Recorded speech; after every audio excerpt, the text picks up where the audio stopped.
خب بچه ها نگاه کنید، احتمال بالفعل شدن یک خطر بالقوه رو ما بهش میگیم ریسک. خب یعنی من مثلا میخوام از خیابون رد شم، احتمال داره که بالقوه، یعنی هنوز وجود نداره ولی پتانسیلش هست، ممکنه ماشین منو بزنه و این خطر بالقوه به خطر بالفعل تبدیل بشه. ما به این میگیم ریسک. خب حالا ریسک کردن چیه؟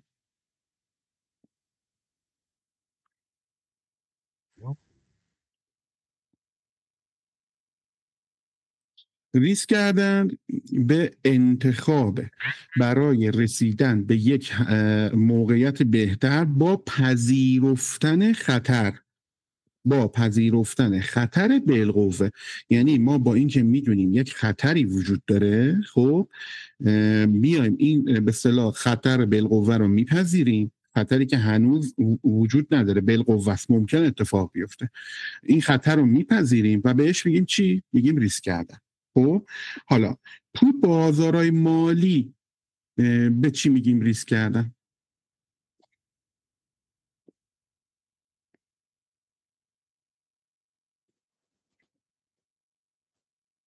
بازارهای مالی دیگه الان همتون ماشاءالله ریسک پذیر بودید که اومدین تو بازار دیگه. تو بازارهای مالی به چی میگیم ریسک؟ یعنی ریسک تعریفش تو بازارهای مالی چیه؟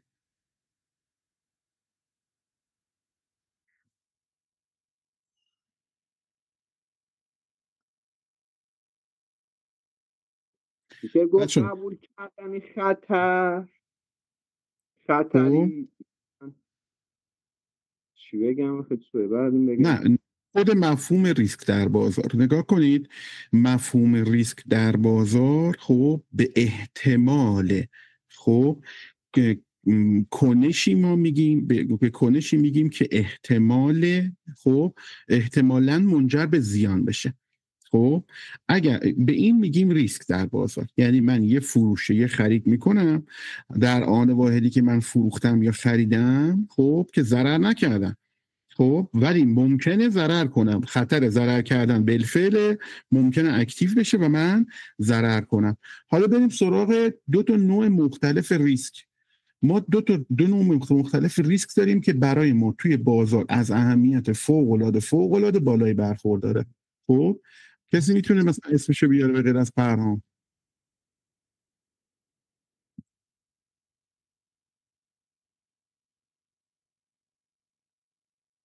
خب ببینید ما دو تا ریسک داریم، خب که ما همیشه با این دو تا ریسک دست به گریبانیم. یکیش ریسک های سیستماتیکه، خب و یکی ریسک های غیر سیستماتیکه. حالا ریسک های غیر سیستماتیک و سیستماتیک کسی میتونه تعریف کنه یا توضیح بدم دیگه نپرسم؟ توضیح بدیم استاد. اوکی. ببینید پس ما کلا با دو تا ریسک سر کار داریم، یکی ریسک های سیستماتیک و یکی ریسک های غیر سیستماتیک. ریسک سیستماتیک چیه؟ ریسک های بیرونی، مثلا چی؟ تصمیمات دولت ها، اقتصاد جهانی، ریسکی که کل سرمایه در یک سبد بچینی میتونه. نه دیگه خانم رونق اینقدر نمیخواد خودتو تخریب کنی. آره.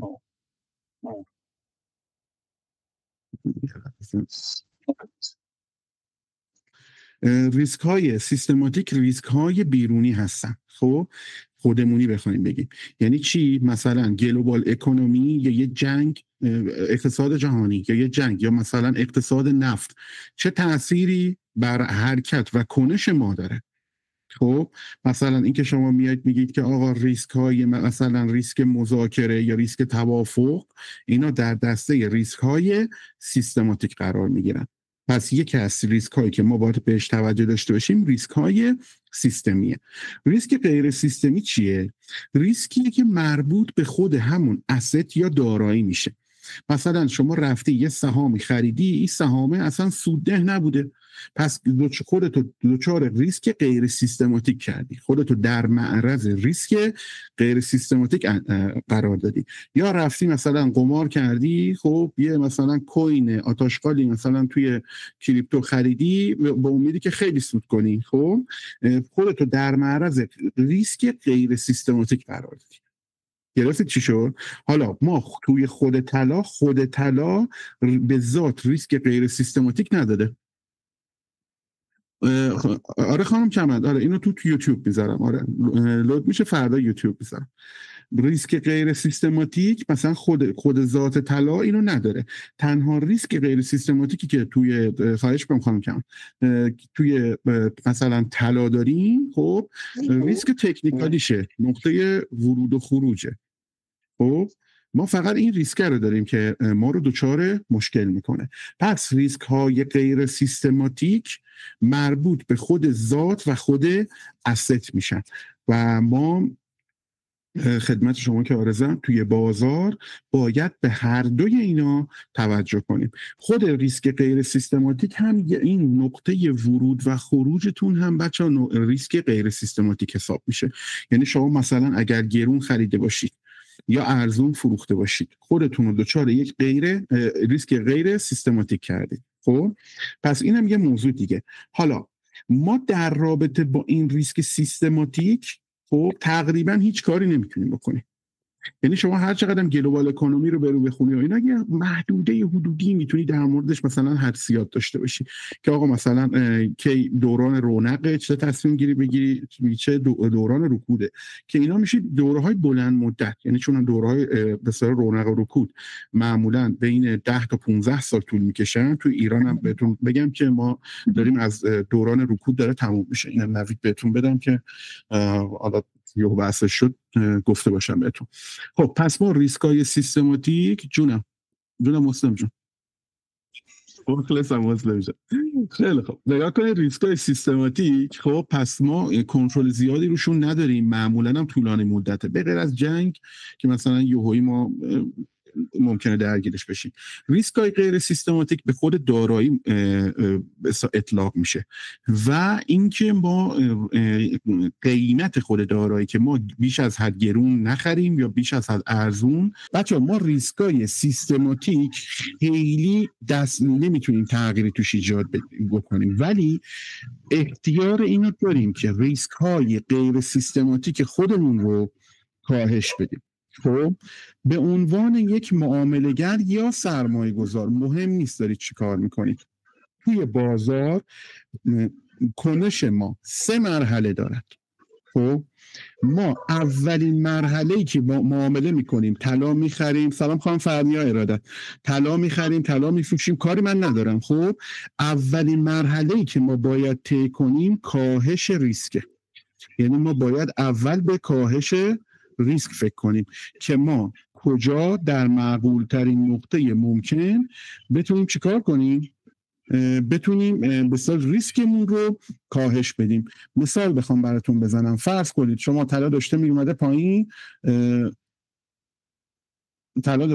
پایین، خب حالا مثلا ما توی این محدوده‌ای مثلا خرید کردیم، یه بالا پایین دیگه داشته، حالا ما یک نقطه امنی داریم که بیایم خب مثلا محدوده حد ضرر که مبحث بعدیمون هست و بیایم چیکار کنیم، از این محدوده که خرید کرده بودیم جابجا کنیم که ریسکمون رو کم کنیم. یعنی اگر که بازار برگشت ما کمتر ضرر کنیم، به این میگیم کاهش ریسک. خب حالا مرحله بعدی که بچه‌ها برای ما واجب مؤکده، خب اینه که بریم سراغ حذف ریسک یا بریکینگ ایونت اصطلاحاً. بریکینگ ایونت یعنی بی حساب شدن. مثلا چه میدونم پرهام نمیدونم مثلا یکی مثلا میاد با من مثلا یه حساب کتابی داره، من حساب کتابم باش تصویر میکنم، میشم باش بریکینگ کردم. خب این اصطلاح معنیش اینه. یعنی چی؟ یعنی اگر من مثلا این نقطه رو خریده بودم، مثلا طلا خریدم 6 و چه میدونم خریدم 7، اوکی، حالا دیگه اول ضررمو کم کردم، حالا میام بریکینگ ایونت میگیرم. حالا میام به خودم میگم که من به همون نقطه‌ای که خریدم اگر بازاری که من رفتم میخوام تارگتم اینجا هست برگشت خورد، خب بدون ضرر از بازار خروج میکنم. به این ما میگیم بریکینگ ایون، یعنی حذف ریسک. اوکی، مرحله بعدی بعد از این تازه میشه سیو سود. یعنی ما هر کنشی، هر خرید یا فروشی توی بازار انجام میدیم، وقتی که وارد معامله شدیم، معاملتون رو اکسیکیوت کردید، معاملتون رو اجرا کردید، این 3 مرحله خب کارتون تموم نشده. این 3 مرحله مهمترین مراحله که تا آخر معامله باید باهاتون باشه.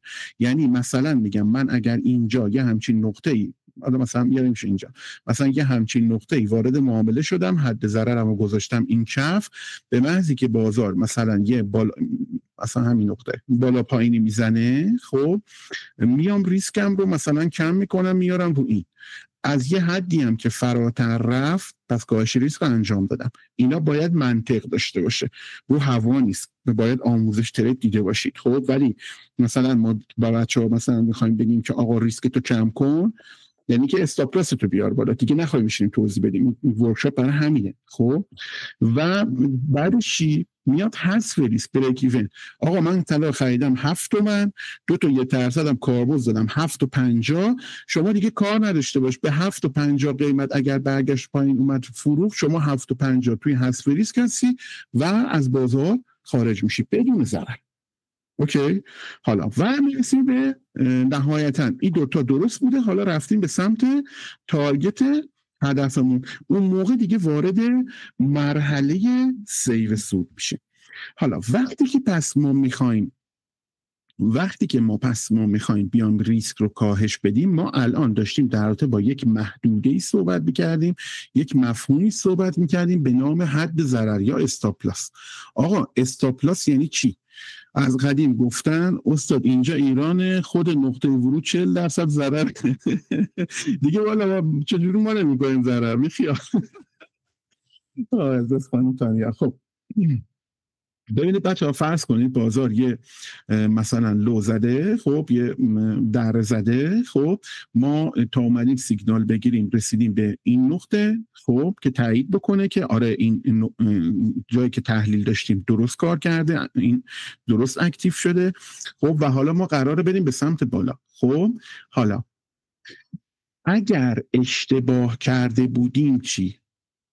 خب اگر من علی خدایی رفتم طلا خریدم تو این نقطه، اشتباه کردم ریخت، خب تحلیل من برای این نقطه بوده بچه. حد ضرر جاییه که تحلیل من اشتباه از آب در بیاد.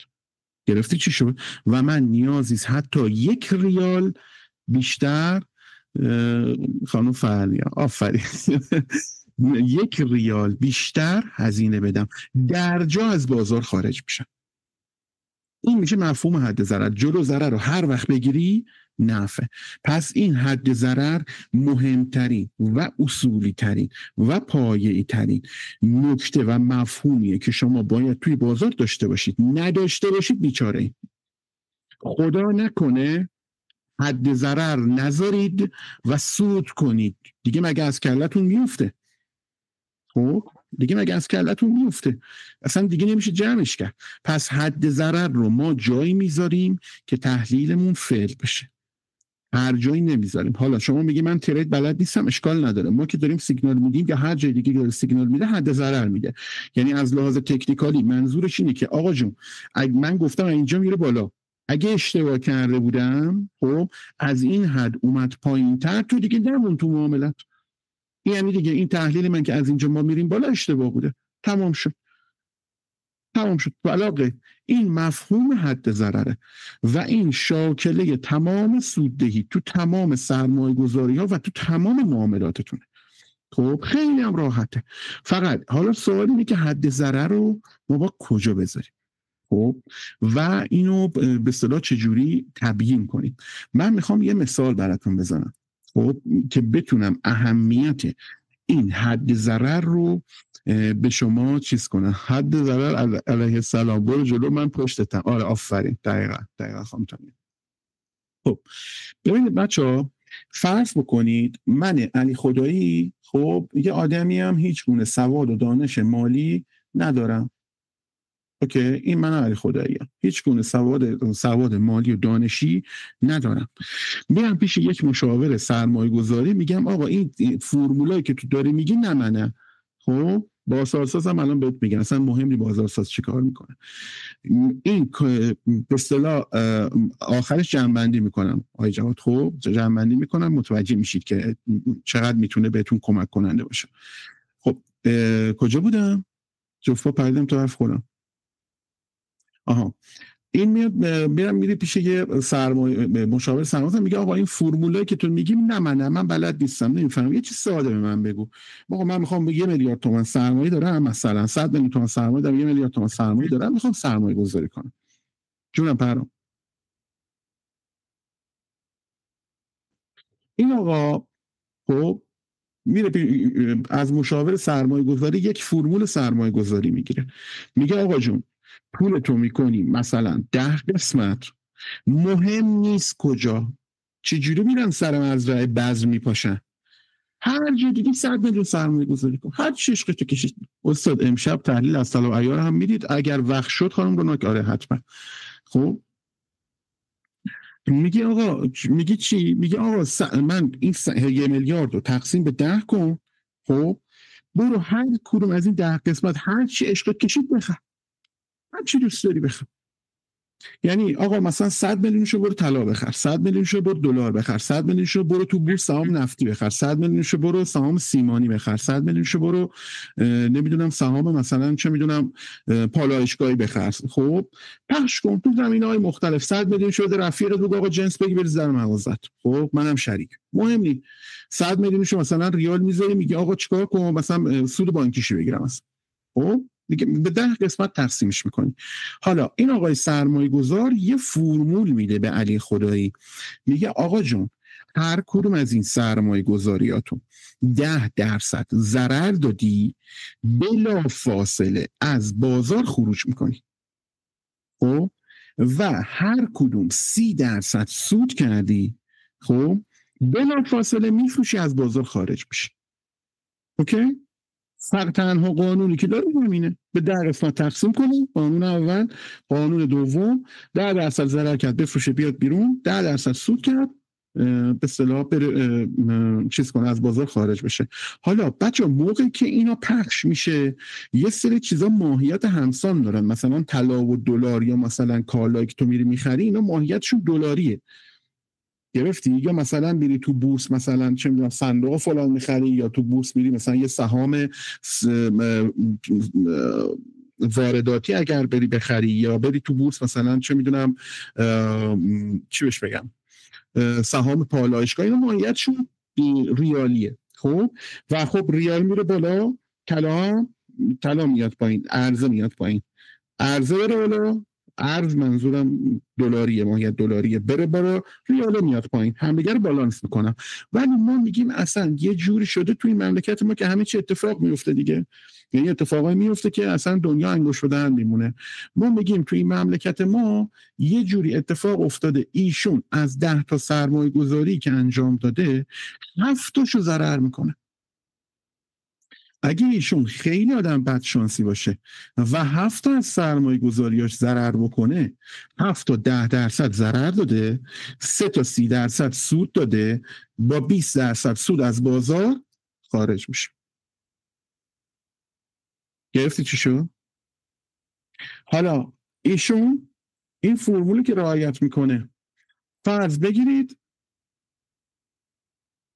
اتفاقی براش میفته، نصفش سود میشه، نصفش ضرر میشه. نصفش میشه 5 تا 10%، 50%، 5 تا 30% هم 150%. ایشون هیچ کاری نکرده، به علاوه 100% سود گرفته. درسته؟ گرفته چی شد؟ پس فقط با اضافه کردن 2 خط فرمون خیلی ساده، 2 خط فرمون خیلی ساده. حالا این علی آقا خوشش میاد، میگه آخ جون چه حالی میده، پاشم برم مثلا چیکار کنم، برم آقا کلاس ترید که سرمایه گذاری هایم را هوشمندتر کنم. میره یه مقداری دانش تریدش رو بیشتر میکنه. وقتی که دانش تریدش رو بیشتر میکنه، از 10 تا معامله که داشته، از 10 تا سرمایه گذاری که داشته 6 تاش سود میشه. اوکی؟ 6 تاش سود میشه. حالا که 6 تا سود شد، این 100% میشه چقدر؟ 3 6 تا 180 تا 4 تا 10 تا کم کن میشه 140%. اوکی؟ چه 140%. حالا این علی آقا میگه نه من دلم میخواد، میگه من دلم میخواد تا اونجایی که میتونم، خب اونجایی که میتونم ماکسیموم سود رو از بازار بگیرم، میخوام برم اصلا حرفه‌ای ترین متدهای ترید رو یاد بگیرم. میره زمان میذاره، خودش میکشه، خودش بیچاره میکنه، فلان میکنه، بیسار میکنه. چه اتفاقی میفته؟ از 10 تا معامله‌ای که کرده یا 10 تا سرمایه گذاری که انجام داده، خب از 10 تا معامله یا 10 تا سرمایه گذاری که انجام داده، اتفاقی که میفته 7 تاشو سود میکنه، 3 تاشو ضرر میکنه. میشه 3 هفته 210 تا، 30 تا هم کم کن، میشه چقدر؟ 180 تا. یعنی این علی آقا خودشو بکشه 180% تونسته از بازار بگیره. در واقع بچه ها، منحنی سوددهی اگر که حد ضرر رو اضافه بکنید اینجوری میشه. خب اگر که یک کمی ریسکای سیستمی رو بهتر شناسایی کنید، خب با یه شیب کمتری سوددهیتون میره بالا. اوکی؟ اگر که برید معامله یاد بگیرید، باز با یه شیب کمتر میره بالا. اگه برید خیلی خودتون رو بکشید برای معامله، باز با یه شیب کمتر میره بالا.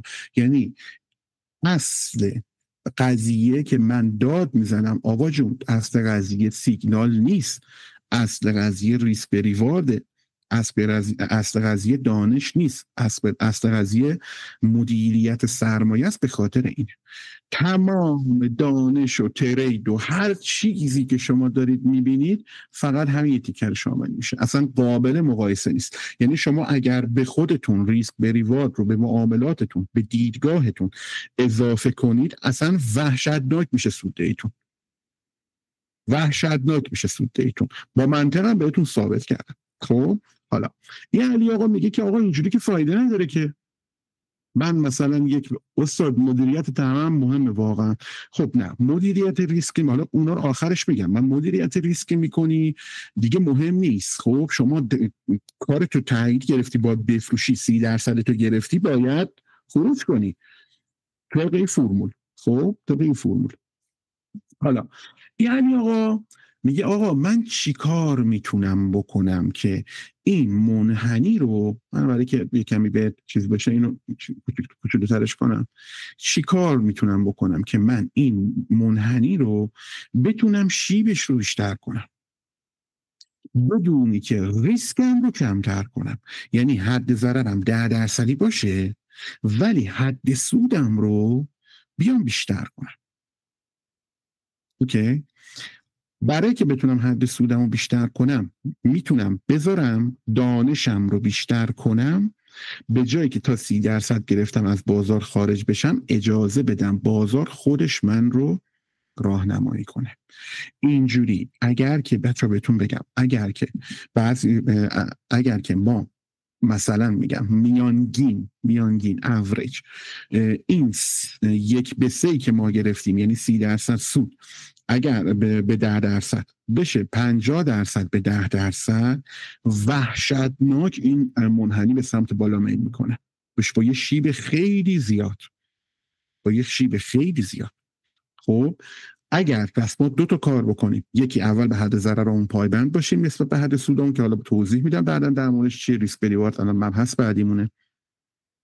و دوم، اگر ما بتونیم خب دانش اینو داشته باشیم و از لحاظ روانی بتونیم خودمون رو کنترل کنیم، خب سودامون و ضررهامون رو کوچولو نگه داریم، یعنی من حد ضرر من یه ثابت باشه ولی بیام سودای توپل فقط بگیرم تو بازار. خب یعنی تا قبلش سودای 3 برابری میگرفتم، حالا بیام بگم نه من میخوام برم سراغ سودای خیلی توپل.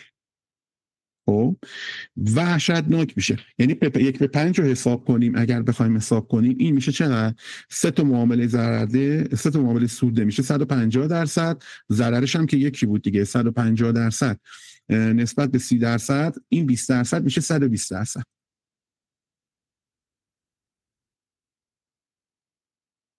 اگر 50-50 بگیریم میشه 250/50، این میشه 200%.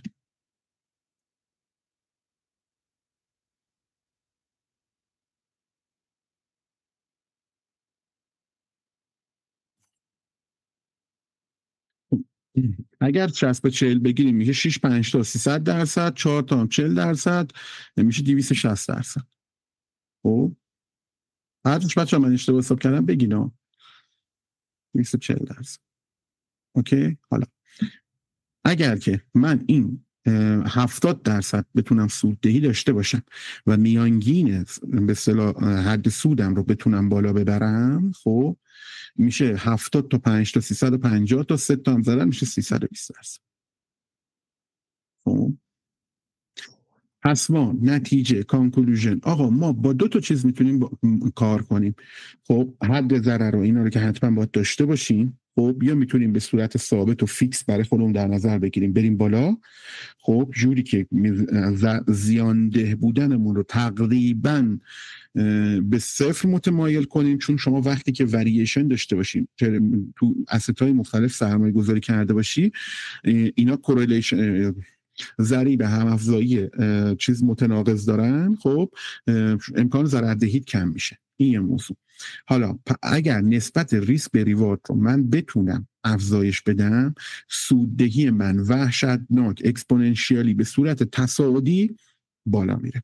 این موضوع دوم. تا بعد از اینکه بریم سراغ بعدی، کسی سوالی داره؟ اگه سوالی دارید بپرسید. منم یه آب بخورم گلوم تازه شه. من تازه گرم شدم رفتم بالا منبر. بپرسید بچه.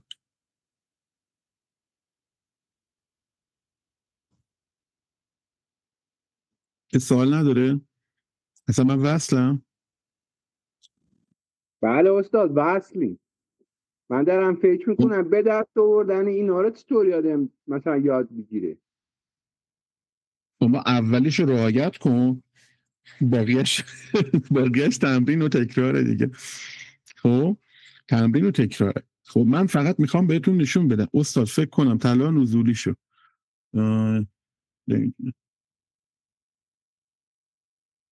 بازار امروز خیلی بازار نیست آخه ما بخوایم چیز کنیم دیگه.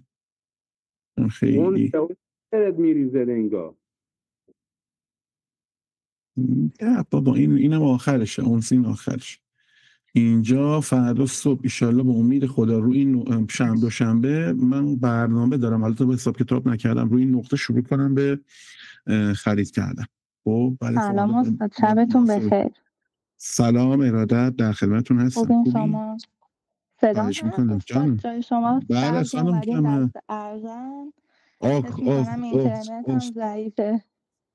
وای بچه های دشت ارجن بری فقط کباب بزنی. خیلی نوش جونتون. قربان شما. والله خوش بگذره بهتون خانم کمال. خواهش میکنم.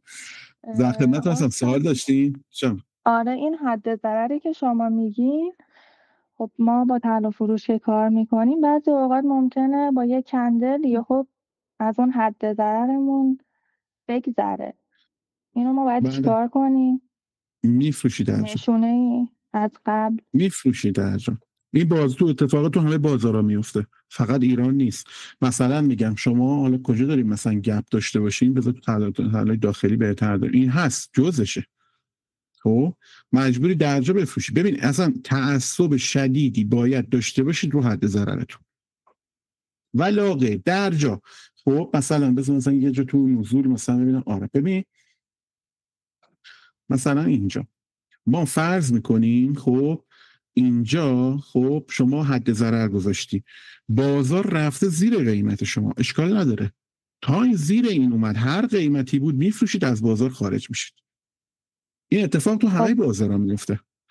الان که حد ضرر ما 7,435 هست، حتی اگر خب مثلا بازار باز بشه بیاد روی 7,380 این 350 باز ما بفروشیم یا اینکه اصلا در جا ببین خانم کمن، نهایتا اولا این تیکر من اصلا قبول ندارم.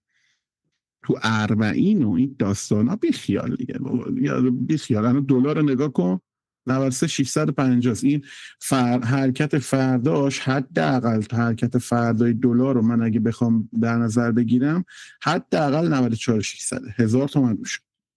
خب ولی در کل مهم نیست. شما یه تعصب خیلی خاصی باید داشته باشید رو حد ضررتون. اصلا مهم خب نیست، نهایتش دوباره میخرید. استاد یه اون سوال دیگه هم که آخر پیش کلاس میاد بگیم چون اینه که خب مثلا بعضی موقعی لحظه این میاد پایین و بر میگرده، بعد این که میگن باید آره ثابت باشه چی؟ یا اصلا اینا رو مثلا ولش میاد کن. اینا 7,400 ما فکر میکنیم مثلا حد ضرر خورده ردش میکنیم و بعد دوباره برمیگرده بالا. هیچ اشکال نداره، بخوره دوباره میخری. اگر برنگشت میخوای چیکار کنی؟ بسیار خوب، مرسی استاد. نه تشکر. متوجه منظور من هستی؟ نگاه جور بدی نگفتم به خدا خانم کمندا. نه اوکیه. نه نگاه برنگشت میخوای چیکار کنی؟ حد ضرر بر همینه، ایراد نداره. یه سری جا مثلا کجا ببینیم کجا شاده داشتیم، مثلا اینجا ببین اینجا مثلا. خب فرض کن شما اینجا خرید کردی، خب بازار این کندل قرمز بوده که رفته پایین، حد ضرر شما خورده برگشته بالا، هیچ ایراد نداره، دوباره خرید میکنی. اصلا مهمی نگاه اینجوری بهش نگاه کن، از هر 10 باری که این حد ضرر قرار باشه بخوره 3 بارش شادو میخوره برمیگرده. اون 7 باری که شادو نمیخوره برگرده چی؟ آخه استاد خیلی پیش اومده که مثلا یهویی بازار هیجانی شده توی مثلا 10 دقیقه ربع ساعت اومده و برگشته. منظور من ببین اینه. حد ضرر با جای منطقی باشه. مثال برات بزنم. خب ما یه سیگنال خرید گذاشتیم رو 6,500. خب این دیگه میشه بحث دانش. خب به خاطر همین حد ضرر رو خودم دارم می‌نویسم. خب این میشه بحث دانش. ببین ما اینجا یه سیگنال گذاشتیم 6,500، بازار یه خط روند شکون عکسش هم گذاشتم آقا بخرید، بازار رفت بالا، هم بچه‌ها شوت و کف و هورا و خوشحال، آقا بازار برگشت پایین. خیلی ترسیدم. من اومدم چی گفتم تو استوری؟ گفتم بچه‌ها این تا این لو نخوره، خب تا این لو نخوره ما حد ضررمون فعال نمیشه و چیزم نداریم، به اصطلاح نزولی هم نشدیم. در نتیجه بازار مگه نرسیده اینجا؟ دستشون هم درد نکنه. فاصله تا حد ضرر رو خرید قبلیمون فاصله الان 0.5% بود، اینجا رو خرید قبلیمون فاصله 1.5% بود. به بچه‌ها گفتم اگر میتونید ریسک کنید، قبلی رو 6,500 خریدیم، این رو 6,400 بخرید. خب چرا؟ فقط با منطق بازار خورد میفروشیم، اصلا مهم نیست، خورد میفروشیم بعد باهاش میریم بالا. گرفتی؟ حالا نه اگرم نزولی شد این دیگه این لوک خورده ممکن بود این شکلی بشه خانم کمند، بیاد پایین بزنه یه حرکت بالا بزنه بعد بره بریزه. خب ما دیگه صبر نمی کنیم چون ممکنه این حرکت بالا رو نزنه و مستقیم بره پایین.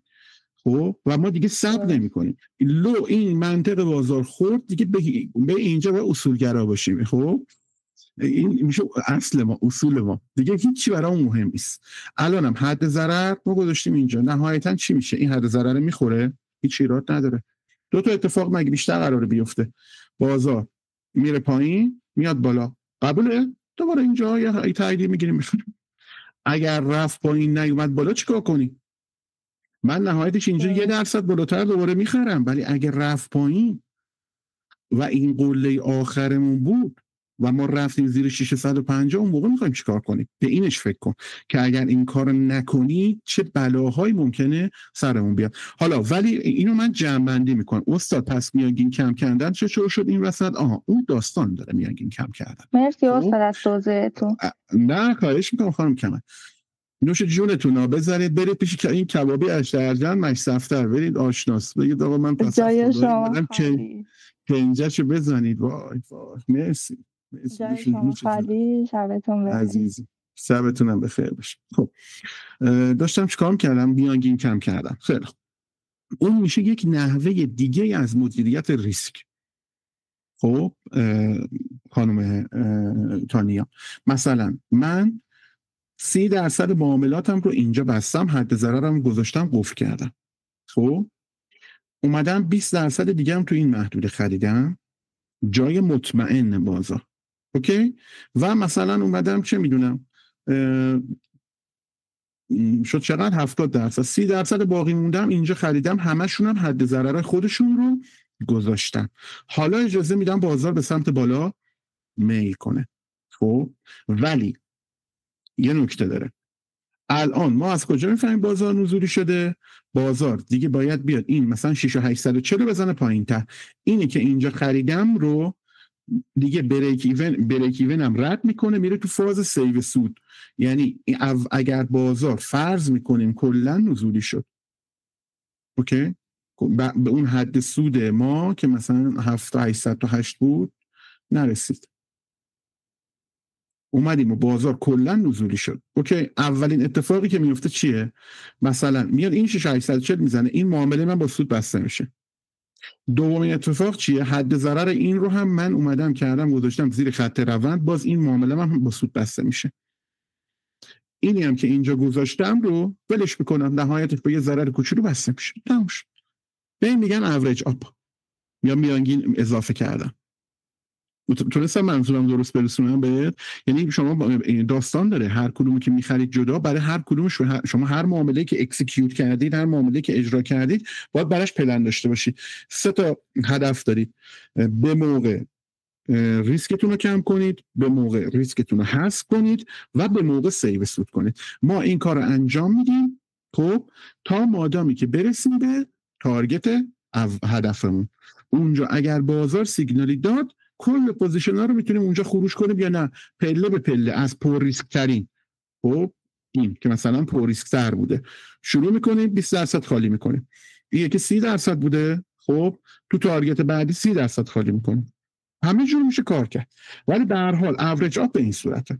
بچه‌ها کسی دیگه سوالی داره؟ تونستم جوابتون رو بدم خانم تانیا؟ اگه ابهامی هست خانم کمن، خانم تانیا، بقیه بچه‌ها اگه هست بپرسید. استاد صدامو دارین؟ آره کامل. خب ببینیم بعضی از تحلیلگرا مثلا میگن شما اگر فلان نقطه رفتین تو ضرر، دیگه اونو نفروشین، بیاین پایین‌تر دوباره بخرین که حد ضرر چیزتون میانگینتون کم بشه. مثلا اون بود. اوکی، ببینید اینا تحلیلگرن، معامله‌گر نیستن. فرق داره تحلیلگر و معامله‌گر. خیلی ستمت. چی؟ حالا سوالی استاد جانم میگم ما چرا رو اون قسمت دبلیو ما سه سودمون نظری، مثلا این قله‌ای که مثلا های جدید میده اونجا ما یه حدی سود بذاریم، خب اینو که گرفتیم سود انجام بدیم، بعد بیایم پایین رو مجدد بخریم. اوکی، خب ما اینی که انجام بدیم مثاله اینه که ما سرویس سود کردن بچه‌ها که 7500 اینو سرویس سود کردن، بعد اینجا 3 پله ما ورود کردیم، یه سیگنال من اینجا دادم، خب یه سیگنال اینجا البته بالاتر، خب یه سیگنال هم اینجا برای ورود. ما تنها اشتباهی که کردیم اینجا منتظر پول بک بودیم، نداشت همین. وگرنه اینجا که بچه‌ها همه خروج کردن، مگه یادتون نیست 7500 مثلا ویدیو ساختم براش، آقا بفروشید، خب اومد پایین‌تر می‌خریم. ما 3 نقطه ورود کردیم. حتی من این 3 نقطه داشتم چی میگفتم؟ گفتم بچه‌ها بازم صحبت من برای دقیقاً رو 7600 فروختیم، الان 7400 خرموش جونتون. خب نگاه کنید، این داستان همیه. من اعتقاد داشتم که بچه‌ها ما برمیگردیم 6800 بعد میریم بالا. بعد تو تمام لایوها امید گفتم آقا جون رو این نقطه ها بخرید، نه به صرف ریسک، نه به صرف سود، به صرف این که اگه من اشتباه کرده بودم باش بریم بالا. این دقیقاً خود مفهوم ریسکه. گرفتی چی شد؟ این دقیقاً خود مفهوم ریسکه. یعنی ریسک رو مدیریت میکنیم. بابا کاری نداریم که چی میشه، بابا ریسک رو مدیریت میکنیم. الان حال حاضر بازار من میخوام توضیح براتون بدم.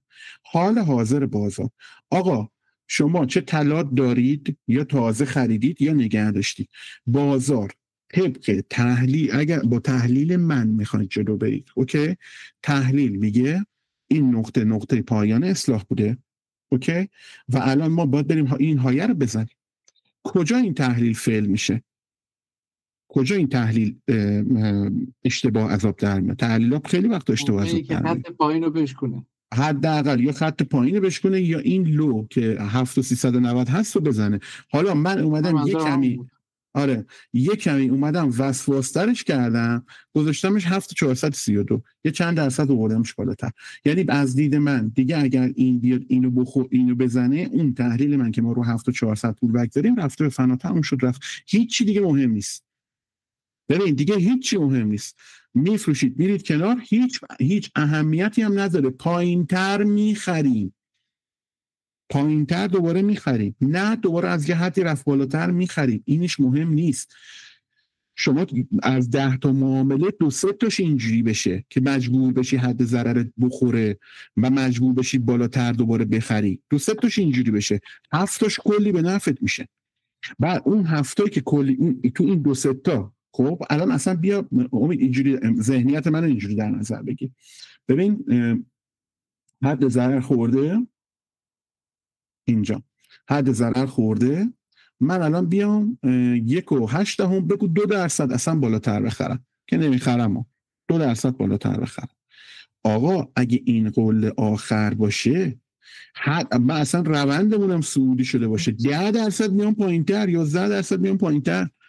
حالا تو 10 بار 7 بارشو درست گفتم، 10% بالاتر میخرم، پایینتر میخرم، 10 تا 7 تا 10%، 70% اوریج وزن طلام زیاد میشه. 3 بارش هم اشتباه بوده، 3 تا 2% هم 6% ازش کم میشه، یعنی 64% من کلا به اوریج طلام اضافه میشه، فقط با پایبندی به یک ریسک و ریوارد ساده. منطقی حرفم امید؟ درسته. من گرفتی چی میگم؟ جونم حرف تو که منطقیه، این که هیچی. مشکل ما صبر. ما این مشکل رو داریم. اون دیگه داستانش شدهش باید اگه دقت کرده باشی اکثر تحلیل‌ها رو که میدیم دوستان خیلی عجله داره که یا به تارگت برسه یا کی تموم میشه. این باعث میشه که استرس بگیرن. تا کوچکترین کندل سبزی هم میزنیم خیلی ها بدون اینکه هماهنگ کنن ریسک میکنن میرن میخرن، بعد هنوز نه تاییدیه داریم نه هیچ. ببین چیزی بابا، ببین پرها، هر کسی که وارد بازار مالی میشه 2 سال حداقل همینجوریه. 2 سال حداقل همینجوریه. اصلا 2 سال تو میشه عادت کن. یعنی شما هر چی میخوای کلاس بذار، هر چی میخوای تمرین بذار، تا این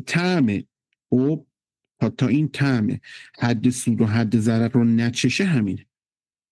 ببین یه موقعی، یه موقع فرض کن یه نفر حس لامسه نداره اصلا ذاتن، این که دارم بهت میگم فرق فلسفه و عرفانه ها، ولی خب حالا دارم تو ترید بیانش میکنم. ببین یه نفر فرض کن اصلا مادرزادی حس لامسه نداره، حالا شما بیا میخوای به این بنده خدا گرما رو توضیح بده، برو 10 تا کتاب بیار در رابطه با ترمودینامیک، انواع مختلف گرما، شاخص حرارتی هر نمیدونم ماده‌ای، همه چیز توضیح بده. باز این درک از گرما ندارد تا وقتی که خودش حس لامسه برگرده دست بزنه به یه جایی حرارت رو حس کنه. خب ما خیلی همینجوری هستیم. به این درک کردن با دونستن فرقش همین. یعنی شما با یکی میگن مثلا بچه‌ها بیان تو بازار میگن پوست انداختیم تو یاد گرفتیم، همینه. بین دونستن و درک کردن یه فاصله است. برای درک کردن هم شما باید حداقل کار درست رو 100 بار انجام داده باشی تا بفهمی این کاری که داری درست انجام میدی در نهایت به سود سرشارت منجر میشه. در غیر این صورت نمیتونی خودتو کنترل کنی. این واقعیتی فقط تمرین میخواد، کارش هم نمیشه بکنی. خیلی سخته بابا. اصلا کنترل من هنوزه چیکار میکنم؟ میبندم میرم. معامله باز میکنم میبندم میرم. مثلا نگاهش میکنم، مثلا آدم ترس برش میداره. یه واقعیت میگم بچه‌ها برید جوج بزنید، خب برای همینه نگاه کندل الان نکنید، روند صعودیه، نگاه کندل نکنید. 2 روز هم تعطیل بود، اصلا اینش مهم نیست. حالا بریم سراغ بحث بعدی. یک فرمول طلایی میخوام بهتون بگم بچه‌ها، این خلاصه 2 تا کتاب سرمایه‌گذاریه. خب دوستانی که حالا نه فرمول خیلی ساده است. فرض کنید بچه‌ها شما اومدین رفتین 3 جا سرمایه‌گذاری کردین. اوکی؟ مثلا میگم مثلا رفتین طلا خریدین، خب اینقدر سود کردی از اول امسال مثلا در نظر بگیر. خب بعد اومدید رفتید دلار خریدید، اینقدر سود کردی. خب ریال هم رفتید سپرده کردید، هم اندازه دلار سود کردید. آقا الان شما به عنوان یک سرمایه گذار باید مثلا ظرف 6 ماه بشینی تصمیم گیری کنی چی کار میکنی پولتو.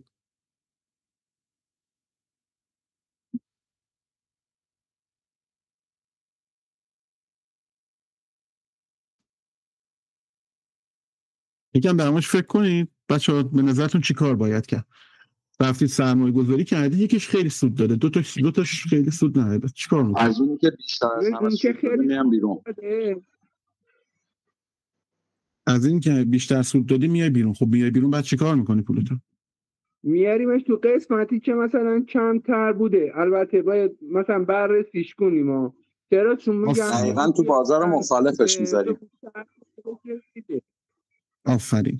این بالانس 1/3 باید رعایت بشه. یعنی مثلا یه بازه برای خودتون در نظر میگیرین 6 ماهه 1 ساله، مهم نیست. خب جوری اینا رو متعادل میکنید که دوباره همشون یک میزان بیارزن.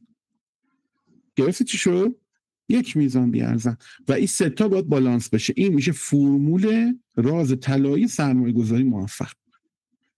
یعنی که آقا جون سال 92 رفتی تو بورس پولت اینجوری شده، احساس گرگ والا استریت به دست داده، هر چی ما التماس میکنیم آقا سیو سود کن میخندی. رفیق خودم نشسته بود میگفت نه من پول دادم تحلیلگر بهم گفته که آقا شاخص میشه 8 میلیون. گفتم آقا بابا بی خیال نکنی، مگه میشه الان نمیخونه؟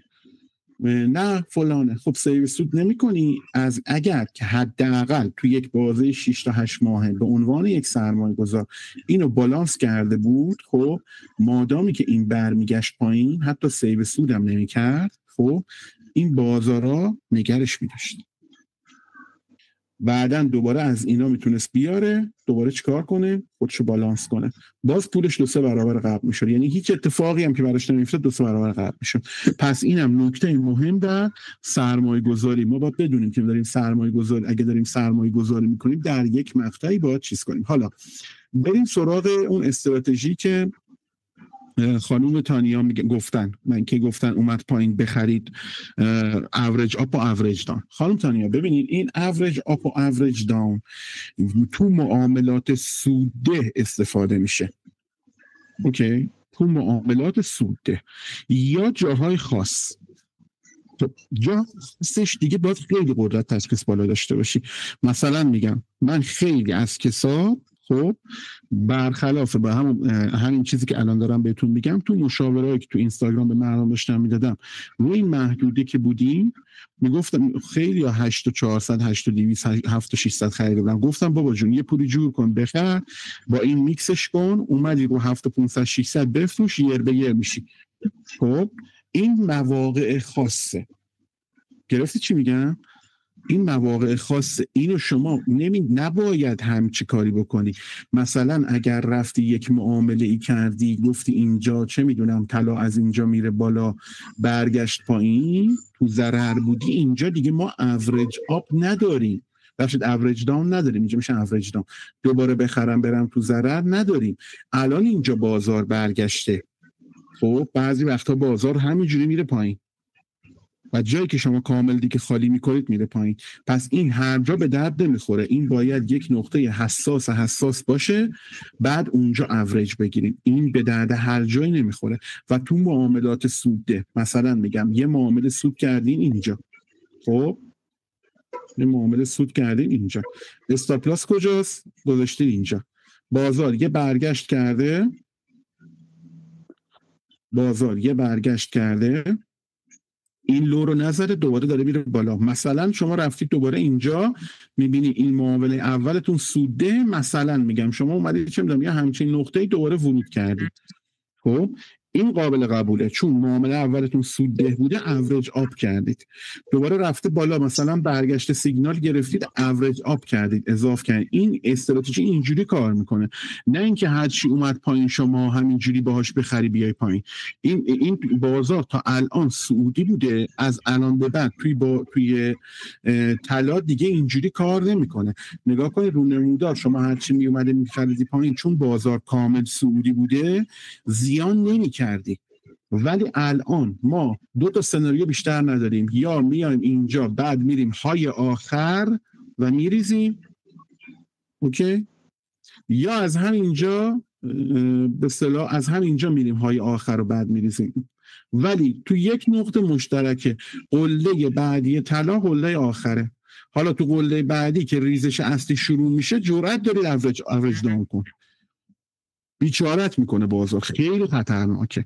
اینجا الان بازار سعودی بوده، چون وسط روند سعودی بوده، آره این میگفتن میشده هم، ولی این کلا اوورالی تو بازار خیلی خطرناکه. بریم مثلا بریم اینجی، بریم شما فکر کن این هر چی اومده پایین شما هیر اوریج داون خریدید، هر چی اومده پایین دوباره شما اوریج داون خریدید، اوکی. چه اتفاقی افتاده؟ بازار از قله تا اینجا 98% ریخته، 98 و 62 تقریبا 99%. حالا من تریدر تازه اینجا میخوام خرید کنم، شما تازه میخوای برید بفروشید. میگه خیلی خطرناکه ها، این کار خیلی خطرناکه. این خیلی دانش میخواد. مثلا کسی میخواد چیز کنه، خانم نیکی میگفت اتریوم 180% ریخته، من دوباره خریدم، میانگین کم کردم. والا من این استراتژی ها اصول داره، این استراتژی اصول داره، همینجوری رو هوا نمیشه خرید. من اتریوم و اینا رو این هفته باید بشینم چک کنم. اتریوم های آخر، بیت کوین های آخر، اینا بد میریزن. من بیت کوین دیگه رو 10,000 تا خریدارم، یه جوری بریزیم دیگه 15,000 تا، بعدش هم 10,000 تا، یعنی هیکل همه بیاد. خب به نظر من شاد نشد.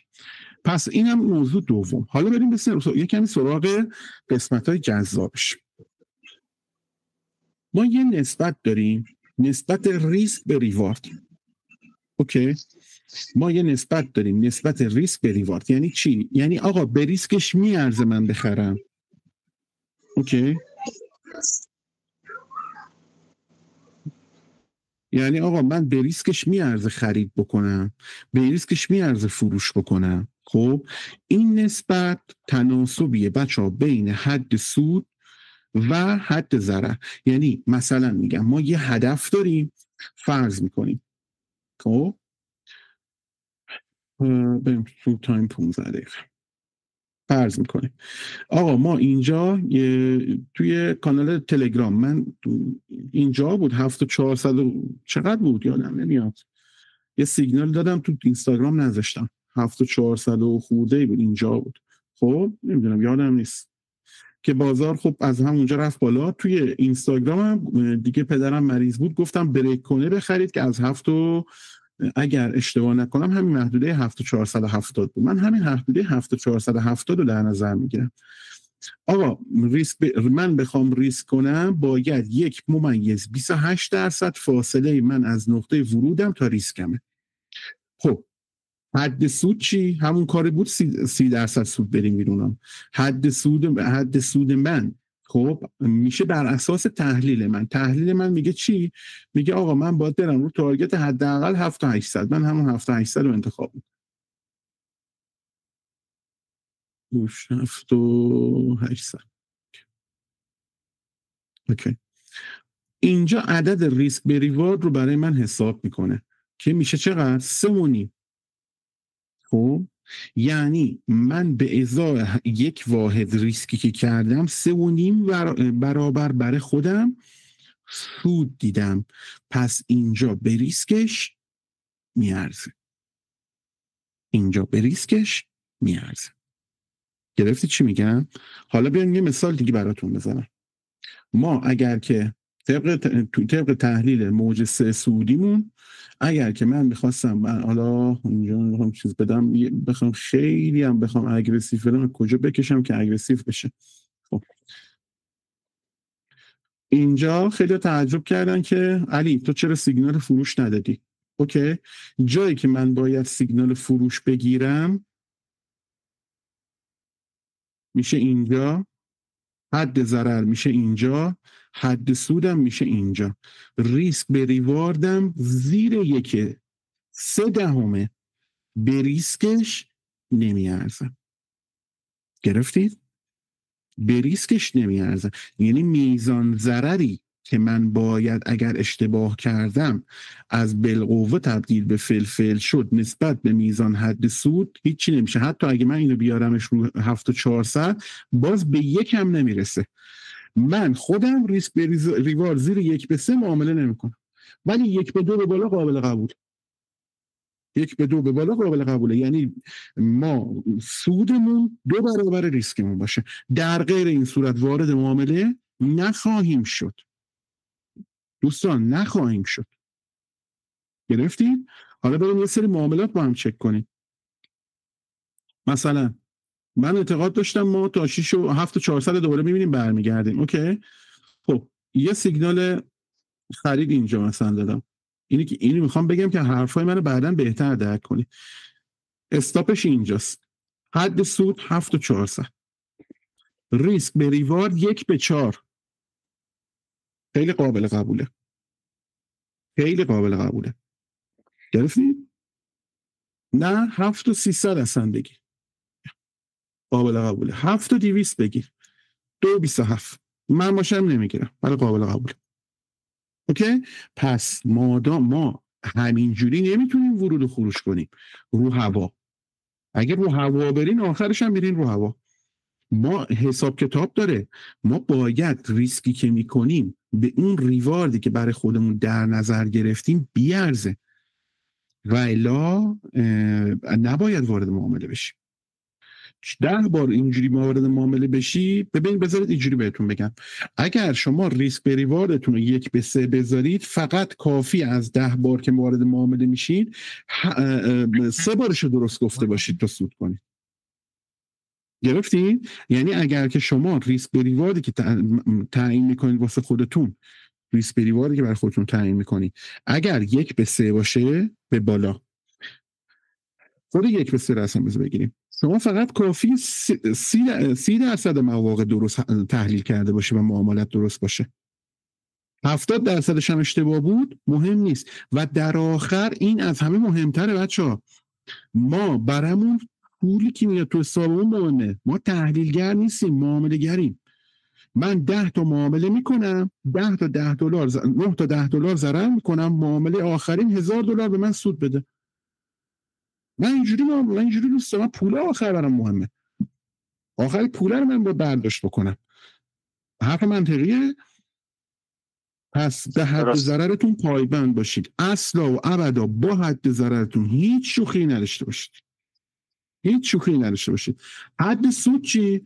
من خودم به این نتیجه رسیدم وقتی که ول میکنم بازار خودش بره بالا بیشتر نفع میکنه.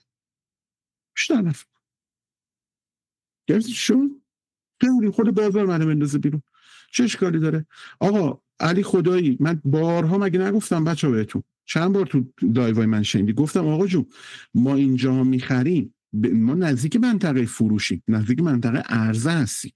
خب این منطقه خیلی خطرناکه، ولی ما برای سود میخریم که اگر از اینجا برنگشتیم طلا داشته باشیم. این یعنی مدیریت ریسک.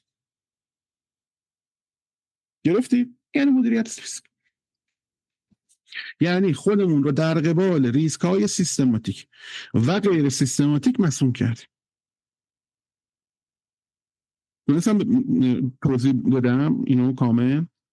خب اینم بس تعداد سود به زیان. یه مفهوم خیلی خیلی خیلی خیلی مهم دیگه هم داریم که اصلا دلیل این جلسه بود که من قول داده بودم به خانم تانیا که اینو برگزار کنیم.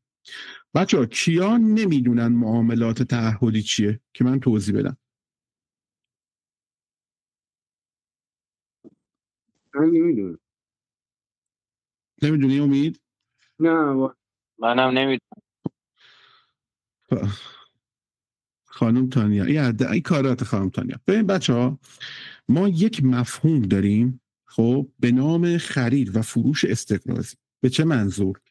اینو باید براتون توضیح بدم که بتونید بعد خالی فروشی رو درک کنید، بعد بتونید فورکس رو درک کنید، بعد مفاهیم بعدی و آخری که میخوام الان بهتون درس بدم و یاد بگیرید. خب خانم فریا شما که اینا رو یاد گرفتی.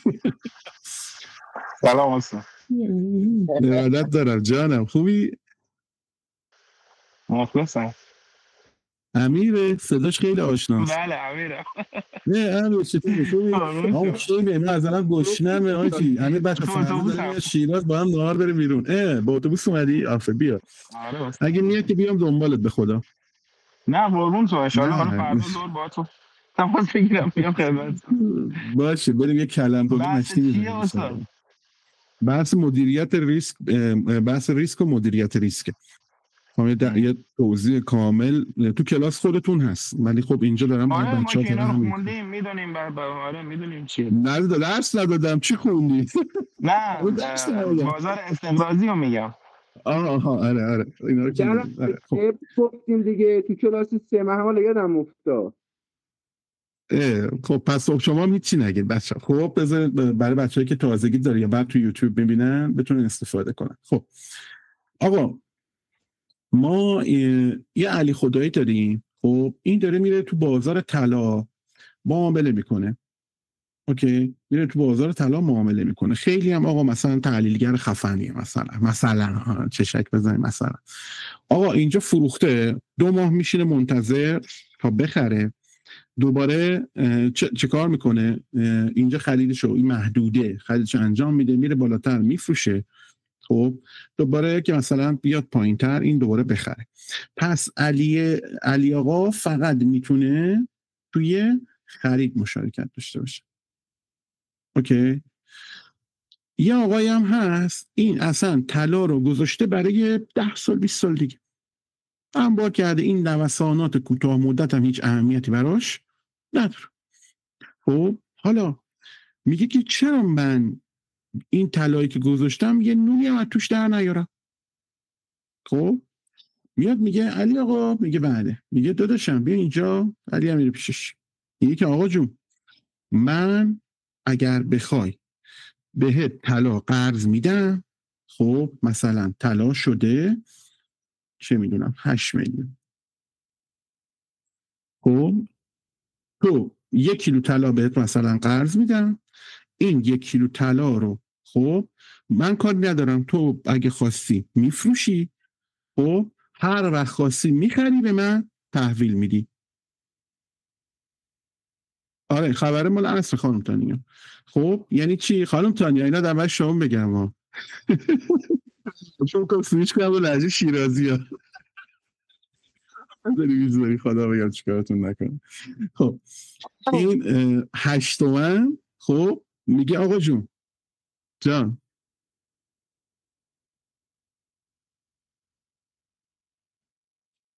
میگه آقای علی آقا من 1 کیلو طلا به شما قرض میدم. خب شما بخوای میفروشی. اوکی میفروشی. اگه فکر میکنه میاد پایینتر بخر مثلا رو 7 بخر 1 کیلو بعد طلا منو تحویل بده. ایشون 8 میلیارد میفروشه میاد پایینتر میخره 7 میلیارد تومان 1 کیلو طلا رو تحویل میده. اوکی به این میگن فروش استقراضی. گرفتی چی شد؟ یا بازاری که توش این اتفاق میفته، این اتفاق ها میفته بهش میگن مارجین مارکتس یا بازارهای قرضه. مارجین مارکت آره فکر کنم بازار قرضه. خب شما پول قرض میکنی. خب asset یا پول قرض میکنی. حالا اینجا میاد میگه که آقا جون تو به جایی که پولت به 10 گرم میرسه بیا مثلا من 10 برابر پولت بهت قرض میدم. خب مثلا برو 100 گرم بخر. تو میتونم 100 گرم داری 10 برابر بهت قرض میدم برو 1 کیلو گرم بخر. اوکی میگه خب علی آقا میگه چقدر خوب. میخرم میره بالا میرم مثلا روی 9 تومن میفروشم. خب اینجا asset یا دارایی توی فروش استقراضی دارایی شما معامله کردید. اینجا پول قرض گرفتی. اوکی، اینجا 7 میلیارد تومان پول 1 کیلو طلا میشده، 1000 تاشو 100 گرمشو خودت داشتی مثلا، خب 10 برابرش رو قرض گرفتی با امیدی چی که مثلا طلا میشه نمیدونم 8500 و من 8500 که شد طلا رو میفروشم و 7 میلیارد این آقا رو پس میدم. به این میگن خرید استقراضی. اوکی، میشه خرید استقراضی، یعنی پول قرض میکنی یا دارایی قرض میکنی، میخری و میفروشی. حسنش چیه؟ شما تو پایین اومدن سود میکنی، مثلا اگه 8 تومن بیاد بره بشه 7 تومن سود میکنی. خب بعدیش چیه؟ ضررت به اندازه کل پولی که قرض کردی. گرفتی چی شو؟ یعنی الان شما اگر 8 تومن اینجا داری، فرض بگیر این 8 تومنه طبق تحلیل شما جلو نرفت شد 9 تومن، کل پول تو از دست میدی. مثلا میزان ضررت از پولی که پیش این آقا داری بیشتر شد، شما زیان دادی، شما کل پول تو در واقع از دست دادی. خب به میزانی که به میزان درصد برابری که شما پول قرض میکنید هم میگیم اهرم. حد ضرر و حد سود این معاملات چقدر چیه؟ منطقیه. خب بله، الان میخوام این میرسیم سراغ مفهوم بعدیمون. این مفهوم بعدیمون بچه‌ها تو معامله‌ای که شما مثلا که دارید حالت عادی طلا میرید میخرید از طلا فروش و اینا کاربرد داره، ولی کاربرد اصلیش اینجاست. دو نکته هم در نظر داشته باشید. این آقا هم برای رضا خدا نمیاد به علی آقا چیز بده، اینجا کامیشن میگیره که نرماله، سواپ میگیره که هزینه استقراض طلا یا پول که توی اسلام حرامه. بروکرایی که با ایرانی‌ها کار میکنن حساب سواپ فری میذارن که شما نخوای هزینه سواپ بدی. من خودم از سواپ فری استفاده میکنم.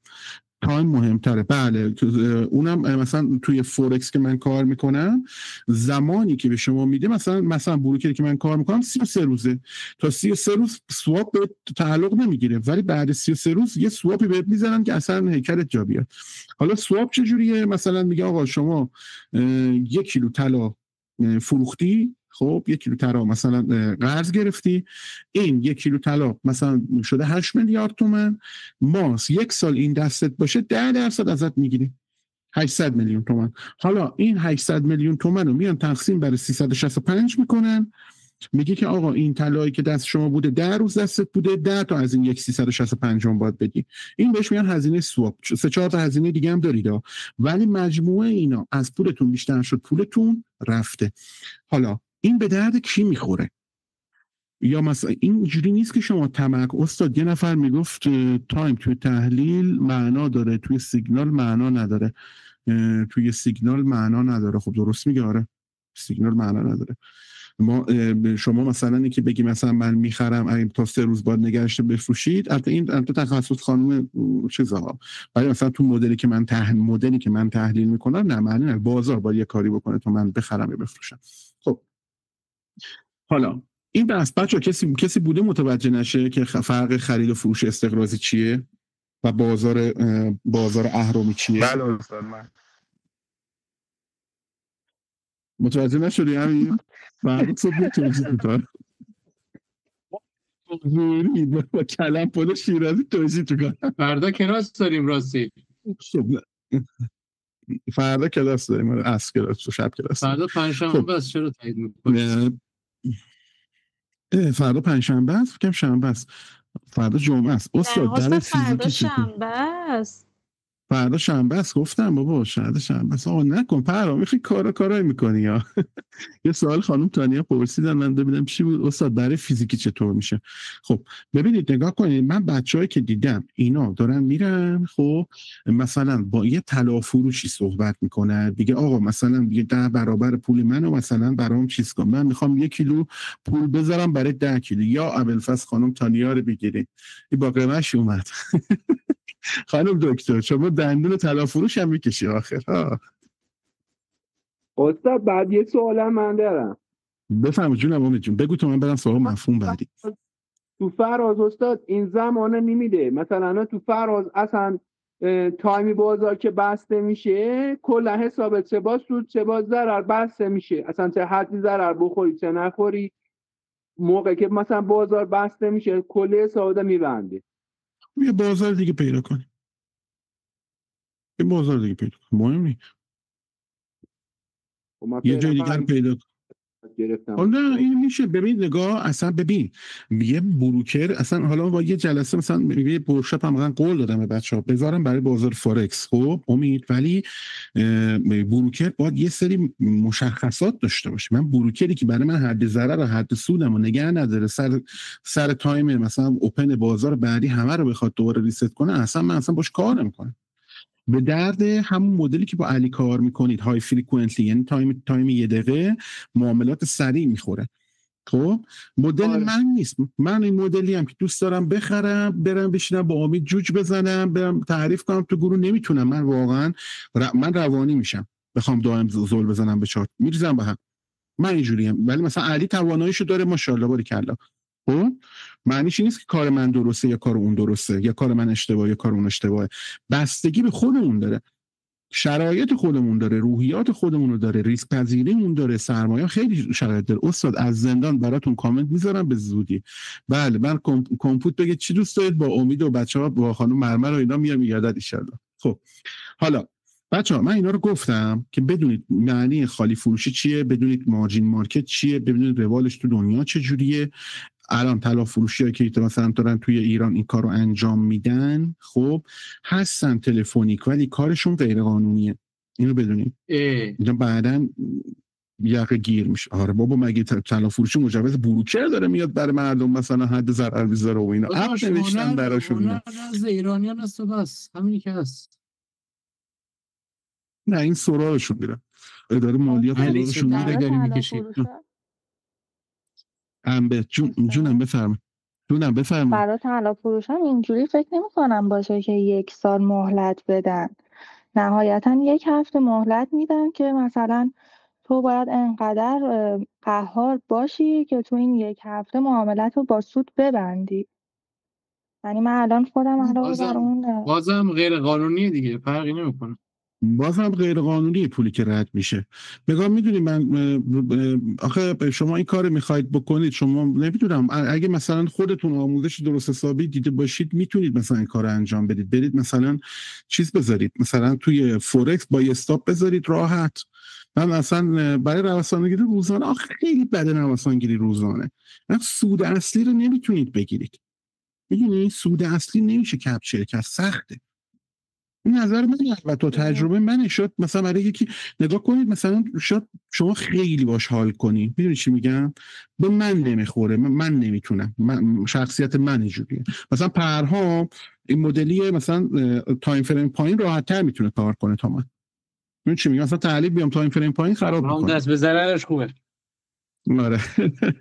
ولی خب استاد این در صورتی هست که در کنار اون طلای اصلی خودت مثلا گاهی اوقات روی طلا نباشی یا گاهی اوقات روی پول نباشی، درصدی از اونو در کنار این بذار، اینکه کلا وارد این هیچ بله اصلا خیلی خطرناک ضررده هست. اصلا ضررده نیست خانم کمال، خانمان براندازه. ولی من یه چیه دیدم تو اینستا، حالا چون این خیلی هیجان داره، هیجانش که فوق‌العاده بالاست. من حالا گاهی اوقات کار میکنم تایم 3 روزه دارم در کنارش. از وقتی که من برگشتم بازار دیگه کلا فیلم ترسناک نگاه نمی‌کنم. هر موقع حوصله‌ام سر میره یه ریسک میکنم، یه لات میبندم میشینم با چارس. آجی ترسم داره آخه. من معاملات اینجوری آخه کردم، ببین دستتون میاد که خودتون چجوری عادت میکنید. خب حالا چجوری ما میتونیم بحث سلام آقا افشین اراده. خب حالا بریم سراغ بحث اصلی. از اولش ما اینو گفتیم که برسیم به این قسمت که به درد مثلا بچه‌هایی که میخوان خالی فروشی کنن یا معاملات فروش و خرید استقراضی انجام بدن میخوره. خب ولی این به معنی این نیست که به درد کسی که معاملات عادی میکنه نمیخوره. خب اسپات معامله میکنه، طلا میخره، بعدن میخواد بفروشه، نمیخوره. به اون در اونام خیلی میخوره. ولی اصلش برای مارجین مارکت این خیلی مهمه. این اصل که بهتون میگم، این اصل ویدیو هم در موردش ساختم تو هایلایت اکسپوژر میتونید ببینید، ولی خب من کامل اینجا توضیح بهتون میدم. حالا ما یه مفهوم داریم بچه‌ها به نام اکسپوژر. اکسپوز یعنی در معرض قرار گرفتن، اکسپوز یعنی در معرض ریسک قرار گرفتن در واقع. خب ما چقدر خودمون رو مثلا در معرض یک ریسک قرار میدیم. اوکی، حالا تا قبلش میگفتیم چی؟ میگفتیم آقا ما یه ریسک میکنیم، یه درصدی ضرر به خودمون میقبولیم، مثلا چه میدونم این حالا درصدش کو اینجا مثلا حالا مثلا 2% ضرر به ازای 10% سود. خب یا مثلا 3% سود، 5% سود، خب هر چیزی، ولی به هر حال درصد سود باید حداقل 2 برابر درصد ریسک باشه. حالا این مفهوم سخته. چرا سخته و چرا زیان دهه؟ اگر من بیام برم تو مارکت، خب بیام به خودم همین مفهومی رو که الان داشتیم در موردش صحبت میکردیم، خب بیام به خودم مثلا من اینجا بازار وارد شدم، بگم آقا من در هر معامله 1% بیشتر ریسک نمی کنم. خب خیلی هم خوب بود دیگه، ثابت کردیم که خیلی خوبه. اوکی، و مثلا سودم هم فرض میکنیم مثلا چه میدونم 3%. ببین بازار بر میگرده شما رو با ضرر خارج میکند، بعد میره بالا. گرفتی چی شد؟ درسته شما خودتو لاک کردی ولی حد ضررتو محدود کردی که کار بسیار بسیار بسیار بسیار خوبیه. خب ولی تعداد معاملات زیاندهت هم زیاد میشه و اعصابت نمیکشه. 3 تا معامله زیاده پشت سر هم بدی اصلا قاطی میکنی، میریزی به هم. خب سوال اینه که ما میتونیم بهتر از این عمل کنیم؟ بله میتونیم. ما میتونیم به جایی که ثابت بگیم تو هر معامله من x درصد از سرمایه‌مو در مثلا حد ضررمه، خب بیام جور دیگه ای محاسبه کنیم. ما مثلا میگم فرض بگیریم شما میخواید وارد معامله بشید. اوکی، بازار اینجاست. مثلا کندل رو برگردونم. اوکی، بازار اینجاست، میخواید وارد معامله بشید. اوکی، میگی اگر بگی که من اینقدر درصد بیشتر ضرر نمیخورم، یعنی حاضر نیستم ضرر رو تقبل کنم، که کار بسیار درستیه. این میشه پله اول. پله دوم میاد معامله منو میزنه، بعد میره بالا. این چند بار من با معامله بگیرم، یعنی تعداد این 1% من زیاد میشه. یهو میبینی 5%، 10%، من همینجور دارم 1% میدم. حالا چی کار میتونیم بکنیم؟ اینش که دست ما نیست، بازار که دست ما نیست. یه متغیر دیگه داریم بچه‌ها که میتونیم باهاش بازی کنیم. چیه؟ حجم ورود به معامله که بسیار بسیار بسیار بسیار بسیار مهمه. خب میتونم من بیام حساب کنم بگم آقا جون حد ضرر مناسب من توی بازار کجاست؟ مثلا حد ضرر مناسب من توی بازار آقا اینجاست. 5% پایین تره، 5.8% بگو پایین تره. خب حالا حد سودم هم مثلا چه میدونم همون 7.600، ریسک بریوارم 2.27 میخوره. ولی اگه اشتباه بود من 3-4 تا معامله اینجوری کنم دیگه سرمایه برام نمیمونه. پس باید چی کار کنم؟ باید بیام حجم معاملاتم رو کم کنم. حالا رو هوا حجم معاملات کم کنم؟ نه، داستان داره، فرمول داره. خب فرمولش هم خیلی ساده است. من میام میگم آقا درست استاپ من 5% بیشتر نیست. حالا اینجا 6%، من عددشو بکنم 6 که حالا دقیق بشه. 6% بیشتر نیست. خب ولی من میخوام حجمی وارد بشم که اگر با 100 مثلا کل پولم 100 میلیونه، اگر که اومد و این استاپ من رو زد، خب من بیشتر از 2% یعنی 2 میلیون تومنم ضرر نکنم. گرفتی چی شد؟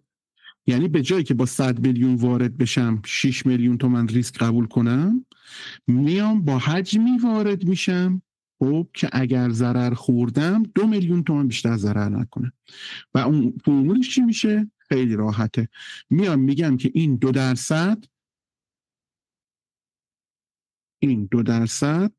تقسیم بر فاصله تا حد ضرر که الان 6%، خب 2% تقسیم بر 6%.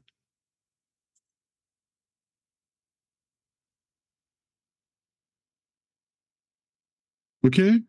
ضرب در میزان سرمایه. خیلی راحت. فرمولش اینه.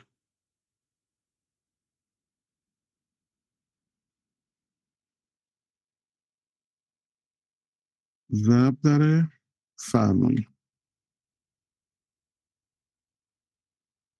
اوکی. خب میشه چی؟ الان اگه من 100 میلیون تومان داشته باشم 2 تقسیم بر 3 ضرب در 100 میلیون میشه 66 میلیون 666 هزار تومان. یعنی من اینجا به جایی که بیام با 100 میلیون ورود کنم با 66 میلیون ورود میکنم، اگر حد ضرر منم فعال شد 2 میلیون تومان بیشتر ضرر نمیکنم. متوجه شدید منظور منو؟ خیلی ایزی و راحت. بعد میذارید بازار کار خودشو بکنه. یا حد ضررتون فعال میشود. ببین اینجا اگر مثلا ما این حد ضرر تنگ گذاشته بودیم از این بازار جا میموندیم. یا حد ضرر فعال میشود یا نمیشود، مهم نیست. من 2 میلیون تومان 2% ریسک قبول کردم از کل 100 میلیون تومانه. تموم شد. ولی دیگه کاری ندارم تا برسه به حد سودم. خب آقا اینجا من میخواستم بفروشم، خب خودم یا علی خدایی نمیدونم هر کسی، خب اینجا اومده گفته آقا اینجا بفروشید، ای بابا 7500 بفروشید، حد ضرر 7600. اوکی.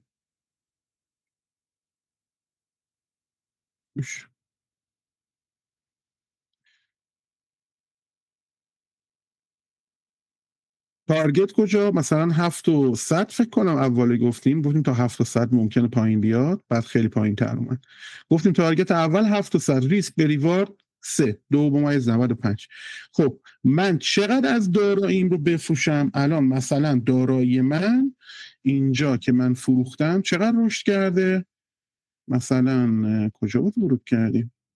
حالا ما هم بود 10% رشد کرده. یعنی 66 میلیون من به علاوه 10% الان شده 72,600. چقدر از این را من بفروشم که بیشتر از 2% ضرر ندم؟ خب فاصله تا حد ضرر چقدر؟ 1.78. من موسو میبرم روش این بالا میزنه 1.78. خب اوکی. میام چیکار میکنم؟ 2 تقسیم بر 1.78 چون بالای 1 میشه، یعنی من با کلش میتونم خروج کنم. ولی در واقع ضرب در هم 72,600 که بکنید میشه 82 میلیون. از عدد سرمایه‌تون بیشتره، یعنی من اینجا با کلش هم خروج بکنم. اینجا 1.78 چون کمتر از 2 که من دارم، کلش رو اجازه دارم بفروشم برم پایین. این یه قابلیت بچه‌ها مانور پذیری فوق‌العاده به ما میده. فوق‌العاده. خب یه جایی من ممکنه با 10% سرمایه‌ام وارد معامله بشم، یه جایی با همه سرمایه‌ام، در صورتی که میزان ضرری که تحمل خواهم کرد از قبل مشخص کردم. درست چی شد؟ و وقتی که من 100 تومن مثلا دارم و میزان ضررم رو مثلا گذاشتم 2%، 2 میلیون، 50 بار اجازه دارم اشتباه کنم. یعنی من 50 تا فشنگ دارم. همه تخم مرغامو توی سبد نذاشتم. متوجه چی شد؟ یا دوباره توضیح بدم بچه‌ها؟ میدونم یکم مفهومش با اینکه ساده است یکم گیج کننده است. خانم که من تونستم چیز کنم برسونم منظورمو، مثال میزنم. خب مثال میزنم خانم کمن. حالا به چه درد شما میخوره؟ شما 1 میلیارد تومان بردید گذاشتید پیش خالی فروش. استاد یوتیوب بذارید، من یه رو با آخر نشیدم کلا. من هم اصل کارشون الان صدا میاد، من یه بار دیگه توضیح بدم برای که کامل جا بیفته. خب وصلی خانم کمن؟ نت بده باشه میذارم. خیلی خوب. ببین خانم کمن، فرض کن میخوای بری پیش خالی فروش بخری. اوکی؟ 10 برابر سرمایه‌ت هم 1 میلیارد تومان گذاشتی پیشش. خب 10 برابر سرمایه‌ت هم داری قرض می‌کنی. درسته؟ ضرب در 10 میشه چقدر؟ 10 میلیارد تومان. خب این 10 میلیارد شما الان نباید بگی من 1 میلیارد تومان دارم. شما باید بگی من 10 میلیارد تومان دارم. چون ضررت با ضرر 10 میلیارد تومانه. قبول؟ حالا شما میگی آقا من توی هر معامله بیشتر از مثلا چه میدونم 50 میلیون تومان نمیخوام ضرر کنم. قبوله؟ خب 10 میلیارد تومان نسبت 50 میلیون تومان میشه چقدر؟ 0.5%. میشه 0.5%. اوکی. حالا میخوای خرید کنی چقدر از این 10 میلیارد تومان رو بخری که اگر استاپت خورد، خب اگر استاپت خورد شما ضررت بیشتر از 50 میلیون تومان نشه. اینجا این به راحتی میاد چیکار میکنی؟ فاصله تا استاپ لاس معتبر 6% بود. اوکی، این دورم من میکنم نیم. تمام. این دورم میکنم نیم. تمام. حالا میشه چقدر؟ میشه نیم تقسیم بر 6 ضرب در 10 میلیارد تومان. خب شما باید 833 میلیون تومان کلن بیشتر طلا نخرید تا اگر این استاپتون فعال شد 50 میلیون تومان بیشتر ضرر نکنید. گرفتی چی شد؟ استاد من اینجوری با طلا فروش کار نمی کنم آخه. من الان طلایی که باهاشون قرارداد بستم و نوسان گیری میکنم، مثلا پول نیم کیلو طلا رو بهشون دادم و نیم کیلو طلا رو خریدم. بعد یهو شما سیگنال میدین که فروش بزنید. نیم کیلو رو فروش میزنم. بعد مثلا میگم حالا 200 گرمم برام خالی فروشی کنید در کنار اون. خب اونم اضافه به همه فروش. آره اون 200 گرمه ولی دیگه تایم خاصی داری، 3 روزه باید تکلیفش مشخص بشه. خب ببین من یه اکسل آماده کردم تو گروه هم گذاشتم. خب ببین شما میای چیکار میکنی؟ این زردا عدد ورودیه. مثلا علی خدایی یه سیگنال داده، حالا درست و غلط چه کار نداری. آقا شما نیم کیلو طلا الان چقدر میشه؟ میشه الان گرمی 7600 7500 تقسیم به 2 میشه نزدیک، بگو کلا با اون 200 گرمی که داری میگیری 4 میلیارد تومان چیزت میشه. درسته؟ 4 میلیارد تومان میشه اصل سرمایه. اینجا عدد 4 میلیارد رو وارد میکنی. خب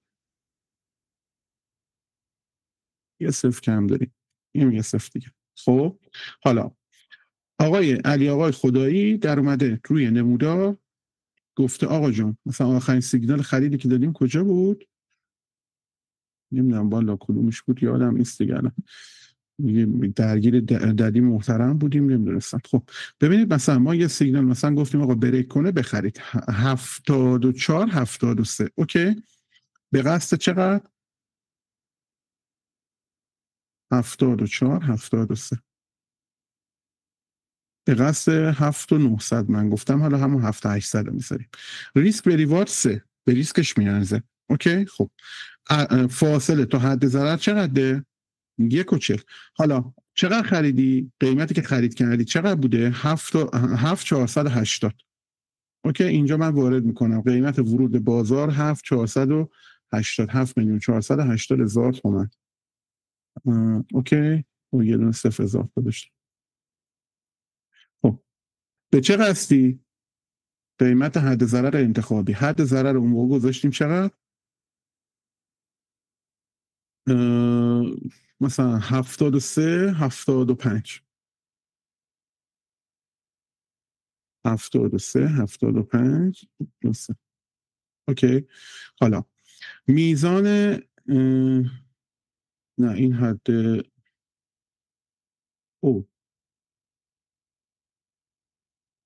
خب ببین ریسک چقدره؟ درصد فاصله تا حد ضرر 1.4. اوکی سود انتظاری طبق تحلیل خب 7200. این تارگت سود میشه 7900. خب میگه شما 1.4 به ازای 5.6 داری ریسک میکنی. این عدد 7800 بود. خب این طبق حسابی که کرده 4.3 شما ریسک کردی، چیز داری سود برای خودت شناسایی کردی. عدد ریسک به ریوارد ریشیوت میشه دقیقاً 3. قابل قبوله. خیلی خوب، میخوام وارد معامله بشم. آقا از این 4 میلیارد تومان چقدر اگر توی این معامله ضرر کنی یکم فقط اذیت میشی؟ عددش رو من بگو. 50 تومن مثلا. 50 تومن میشه 4 میلیارد تومن و میشه 50 میلیون تومنه ضرب در 100 تقسیم بر 4 میلیارد تومن. خب میشه 1.25. شما آقا میخوای رو هر معامله که میخوای باز کنی 1.25 بیشتر ریسک به کل داراییت نخوره. میگه آقا جون شما الان اگر میخوای 50 میلیون تومان بیشتر تو هر دارایی ضرر نکنی 3 میلیارد و 561 میلیون و 904 هزار تومان اینجا اگر وارد معامله بشی حد ضررت فعال بشه 50 میلیون تومان بیشتر ضرر نمیخوری. درستون شد؟ به جای 4 میلیارد تومان این عدد رو وارد شی که 400 تومان کمتر. حالا این دیگه خودت میتونی باش بازی کنی. میگه آقا من میخوام 1% داراییم بیشتر ریسک نکنم، عدد کمتر میشه 2.850. اکسلش هم آماده کردم. متوجه شدم، مرسی. آره ولی این اکسل من ندارمش. توی کانال تلگرام پین کردم اون بالا. میتونید دانلودش کنید رو گوشیت. خب خیلی راحت استفاده کنید. جون داشته جونه.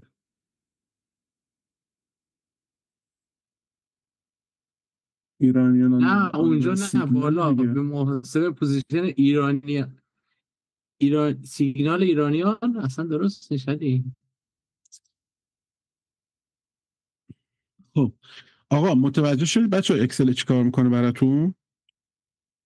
نیاز هست یه بار دیگه توضیح بدم؟ بابا چرا بی توجهی میکنی؟ جدی میگم به خدا، مگه نزده اینجا ایرانیان ترید تاگ؟ این چه ربطی داره؟ اینو تو گروه گذاشتم، یکی دست برد بالا. کی بود؟ به خدا شوخی نمیکنم، اینو درست نوشتی. من الان دو شک شدم تو اینجا زدی ایرانیان ترید تاگ تو گروه، سر همین دو شک شدم باید گفتم. یعنی ما یه گروه دیگه داریم، گروه اصلی داریم. تو گروه اصلی رو جوین نیستی؟ به خدا با کیکت کنم. با خدا گروه اصلی کجا بود؟ خانم تانیا این قیمه رو بردار بیار. آره خب بچه سوال بپرسید شد 11 شب من شما هم نخوردم الان بیفتم رو دستتون. آره کامل خانم تانیا. اصلا قضیه وثیقه چطور میشه تو این خرید و فروش استقراضی؟ اوکی ببینید شما میزان ضرری که میکنید خب از وثیقتون کم میشه. گرفتی چی شد؟ فرض کن مثلا من رو خانم دو درجون خانم کم چون آخه به من گفتن که یه وثیقه ملکی هم باید این وسط باشه. والا نکن اگر قراره اینجوری باشه. به نظر من اگر میخوای هم طلا ببین نگاه کن بابا اصلا بابا ببین منو پرام تام لورجت 1000 پرام من تهشه فکر کنم 5000. نه با 5000 که نداریم که 3000 فکر کنم. آها اون چیز بود، اون آمارکت بود، آمارکت 5000 بود، اینجا فکر کنم 1000. آره ببین من 1000 برابر پولم قرض میکنم خانم تانیا.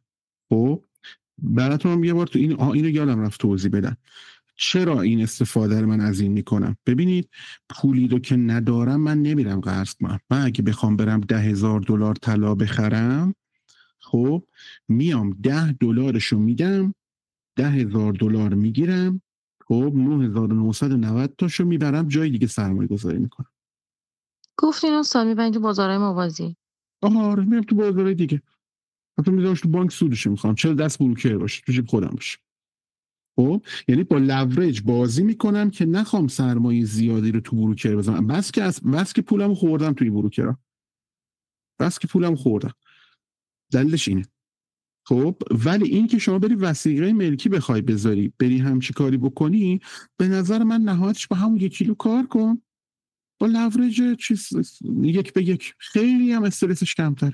آخه چرا همچی کاری بکنی؟ ولی میتونی معاملات فروش بگیری، مثلا هم کاری که الان خانم کمند داره میکنه دیگه، مثلا بهش میگه بفروش برای من، خب میاد این پایین میخره، تموم شد. یعنی کار دیگه واقعا نمیشه چیز کرد. این خیلی خطرناکه بخوای وثیقه آخه میدونی رو تجربه دارم میگم، مثلا این حالا بذار بگم دیگه، آقا من داشتم تو اینستا جز بچه‌ها خونه‌شو فروخته، نگاه بذار اینو بگم، خونه‌شو فروخته برده لورج 1/20 1/10 تهران، خب رفته چیز گرفته، طلا گرفته. بعد دقیقاً جایی هم که ما رفتیم گفتیم آقا بفروشید، رفته بخرید، رفته فروخته. خونه رفت، یه خونه رفت به همین راحتی. خیلی خطرناکه، خیلی خطرناکه. اصلا نکنید این کارو. وثیقه ملکی بذار با برید یه جایی که مثلا لورج بالا بگیرید راحت. شما میتونید همزمان انشالله به امید خدا یکم استاد پیش رو میگی ببین الان صدا میاد میاد. پیشنهاد طلا فروش خودش بود، میگفت یا تو بیا طلاتو بذار پیش من وثیقه میدم به تو، اجاره ماهیانه طلا رو میدم به تو، دیگه خرید و فروش نکن، یا اینکه برعکسش دیگه من به تو طلا قرض میدم. به نظر من اگر اطمینان دارید و میتونید وثیقه ملکی بگیرید، گزینه اول گزینه بهتریه. فقط صبر کنید ما اون اصلاح طلامون تموم بشه، خب ما این تکلیف طلامون مشخص بشه که میخواد چیکار کنه، ما اینجا به احتمال بسیار زیاد میریم سمت 700-800. قرقاتی شدیم. ببخشید استاد توی کلامتون جان به خانم تانیایی که طلا فروش بهشون اینو گفته فکر میکنم حالا زیاد اوکی بوده، چون من هم اجاره رو میگیرم و هم خرید و فروش میکنم. جدی؟ آره ولی خب اجاره خیلی کم میگیرم، من گرمی 20 تومن 30 تومن ماهیانه. خب درصدی چقدر میشه؟ درصدی هیچی نمیشه. آره خیلی کم میشه. اینا معمولا اینجوری که 100 گرم 2 گرم اجاره میدن ماهیانه. خب اونجوری باشه دیگه نمیتونی خرید و فروش کنی. 2%، آره دیگه خرید و فروش نداره. ولی خب خرید و فروشی که شما میکنین لورجتون خیلی پایینه، یعنی شما لورجتون زیر 1 تقریبا 0.4.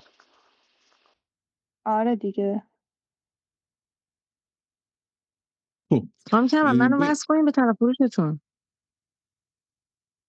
خانم کمند شیرازه، پشت بی شیراز خانم تانیا، پشت بی به همه بچه شیراز.